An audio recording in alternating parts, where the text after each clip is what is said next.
Yo, what up, Boys and Girls Club family? It is your favorite staff, Jason. I hope you guys are enjoying the end of your school year and you're getting ready to have fun with us this summer. I miss you guys a lot and I can't wait to see a lot of you come Monday. So today I'm bringing to you a craft. It is called a marble paint paper craft. And at the end of our project, we're gonna get stuff that looks like this, maybe this, or maybe even this. The nice thing about this activity is it is totally up to you guys and there's a lot of wiggle room for you guys to make it however you'd like. But I'm just gonna start by showing you guys the basics and I'm gonna let you guys choose what you'd like to do with your own. So my simple ingredients here are I have some shaving cream or shaving foam, not shaving gel. And then I have 4 different colors of acrylic paint. I've got my red, blue, turquoise, and pink. I'm also going to be using some toothpicks and some white construction paper and only about half of a sheet of that.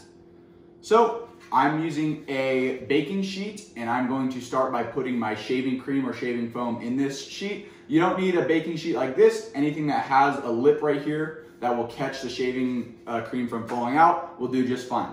So let me start by putting in my shaving cream here and I'm gonna line the entirety of my baking sheet with the shaving cream.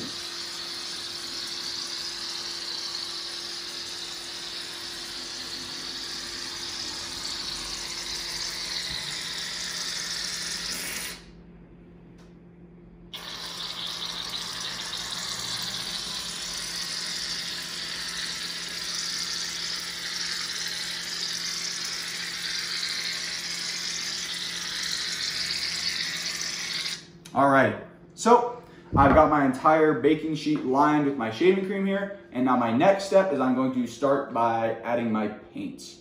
So I'll start with the pink here, and all we're gonna do with this acrylic paint is you're gonna add a little bit of droplets all over the place in random spots. Wherever you'd like, however much you'd like. I like to use my favorite colors the most, so if you have a favorite color, I'd advise making that the most used color, and you make the most drops by doing it.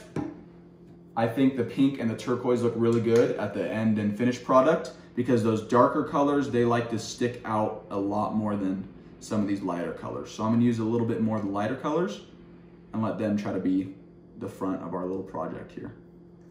Okay, now let's go blue. Oopsie, that was a little much.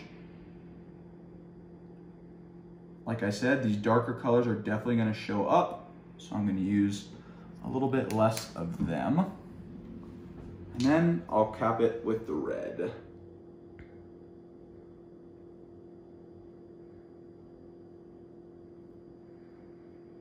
how about that? Alrighty. So all of our colors are nice and put on there.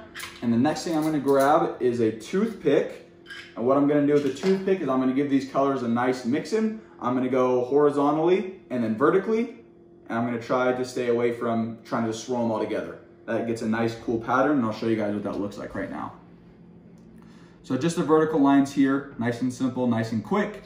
You can see that the colors are getting wisped together. They're not being heavily mixed. They're not making their own new colors. You can still see my turquoise and my blue and my red. They're not making their own like new colors, which is something that we want to kind of stay away from. And then I'm going to go horizontally here.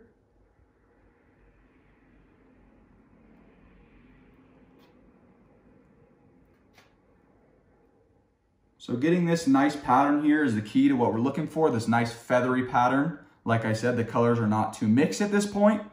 They're just kind of being distributed among the shaving cream right now. So I'm going to do a really good job. I'm going to go up and down again.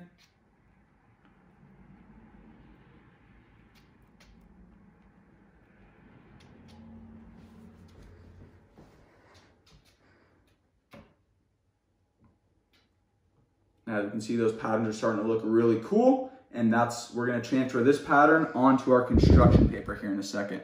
I'm just gonna top it up by going horizontally one more time with my toothpick.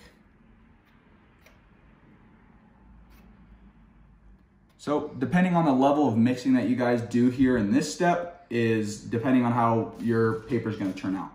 and I'll show you guys some examples of what some more mixed and what some less mixed construction papers look like. Alrighty, I think that is mixed to where I like it. And now I'm gonna go ahead and grab my piece of construction paper.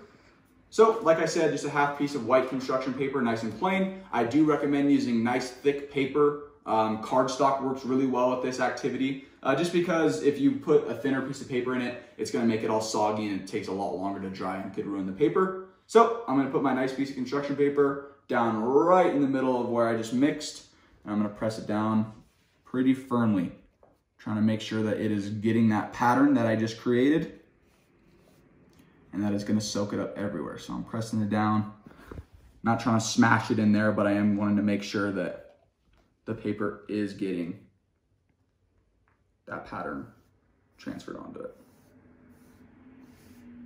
Like I said, a little bit of pressure, nothing much. We don't need to smash it down on there. And I'm gonna let it sit for a second and absorb some of that paint that I put on there.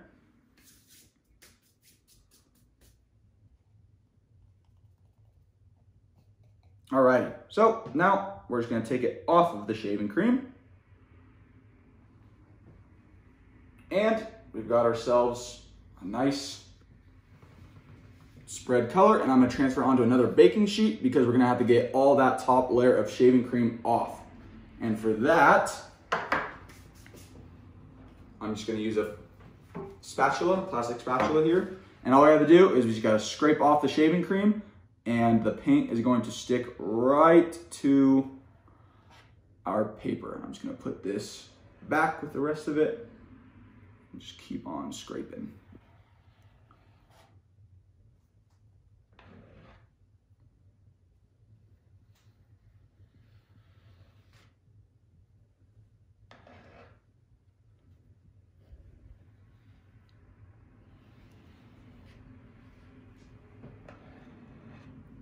Alrighty, so this is looking like our end product. And like I said, I've done this several times. And the cool thing about this is they all turn out different. So this one's a little wet, so I'm gonna keep it here, but I'm gonna show you some previous examples. So we've got this one, and this is what it looks like when you mix it a little less, as well as this one. And this one's about a medium mixing of our paints. And when you do a heavy mixing of the paints, you get this nice marbly texture. So, as I recommended with some of the papers, you can now turn them into just your neat little craft. You can fold them now and turn them into a birthday card or anything like that. It is totally up to you guys. Do what you want with it, but these do make pretty cool little cards. Thanks, guys.